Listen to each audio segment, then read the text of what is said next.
What we've got here is a Jeep Grand Cherokee Trailhawk. It's a new variant in the Grand Cherokee lineup. It's their most off-road orientated model. Not a lot of differences from the standard one, but we've got factory locking diff in the back.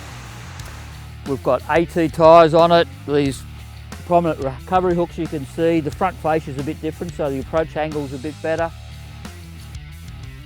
This blacked out bonnet, trail rated badges on the side, more underbody protection.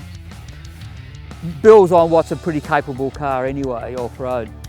What we're going to do to keep it honest is run it against this Ford Everest. This was our four-wheel drive 4x4 of the year 2 years ago, and the earlier Grand Cherokee was 4x4 of the year about 4 years ago. These cars are quite different really. This one's separate chassis with a live axle on the back. It's based on a Ranger. This is a monocoque with fully independent suspension. Both are diesel of course, 3 litre 6-cylinder, 3.2 litre 5-cylinder, so one less cylinder but more capacity. 8-speed gearbox, 6-speed gearbox. We're going to take them out, run them some dirt roads, off-road, some sand, give them a go, see how they compare.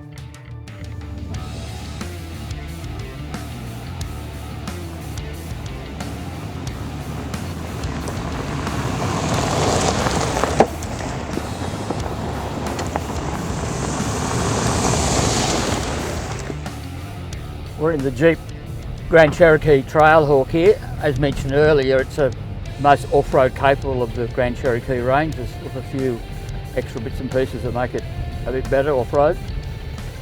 Essentially, it still drives much like a normal Grand Cherokee, which for all parts is good news. I mean, this car, it's monocoque, fully independent suspension, so it's more car-like than most 4x4s.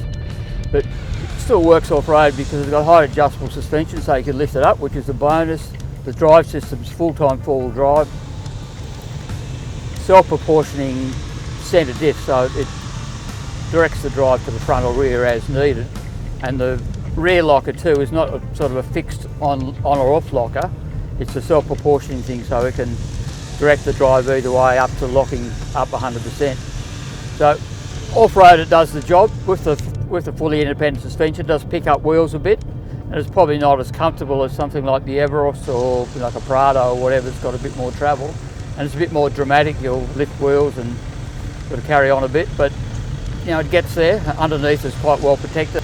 Where it really works nicely is a backroad touring car. I mean, this is a fantastic V6 turbo diesel, got torque everywhere, 8-speed ZF automatic, picks the right gear all the time, and it's the premium gearbox available in any 4x4.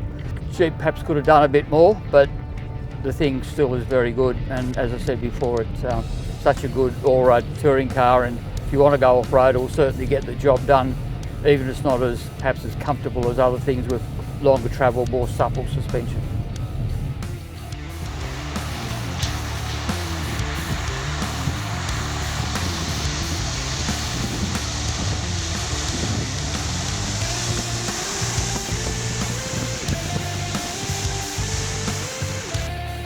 Right, we're driving the Ford Everest here.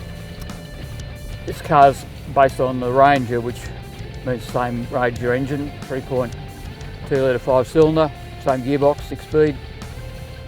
Big difference is this is full-time four-wheel drive, where the Ranger of course is part-time four-wheel drive.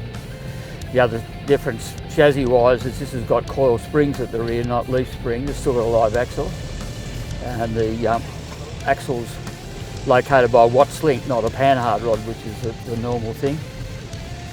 On the road, this engine's torquey, smooth, lots of grunt at low revs, never works hard, never feels like it's stressed. The faster it goes, the smoother it gets. I mean, you might think 5-cylinder is a bit weird, but it works, and typically highway speed's smoother than the 4-cylinder engine. Ford have done a really nice job with the chassis calibration for touring on dirt roads like we are on now. Rides really smoothly, a little bit of disturbance from the live axle at the back, but not too much. It's also got electric power steering, which at parking speeds means the steering is almost unbelievably light, but once you get going it's nicely weighted and balanced. I mean, chassis-wise you really can't fault this car.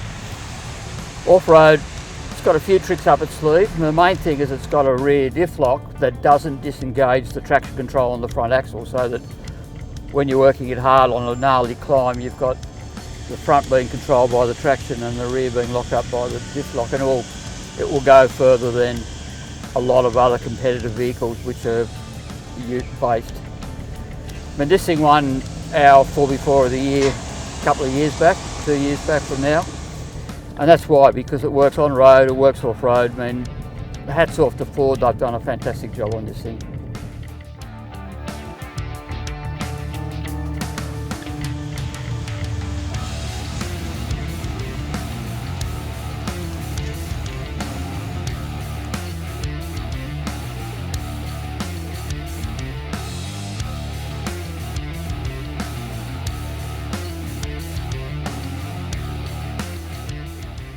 Okay, we've been driving these two all day. On road, a lot of gravel road touring, back road touring. We've had them off road, we've had them in sand. We've done a sort of a pretty wide variety of things. When it comes to the two, look, if you want a road car, this is the car to have. It's got a better engine, better gearbox, it's smoother, quieter, refined, the handle's better. Doesn't ride quite as well as this, but overall it's a better on-road drive. If you want to go off-road, this is the car to have.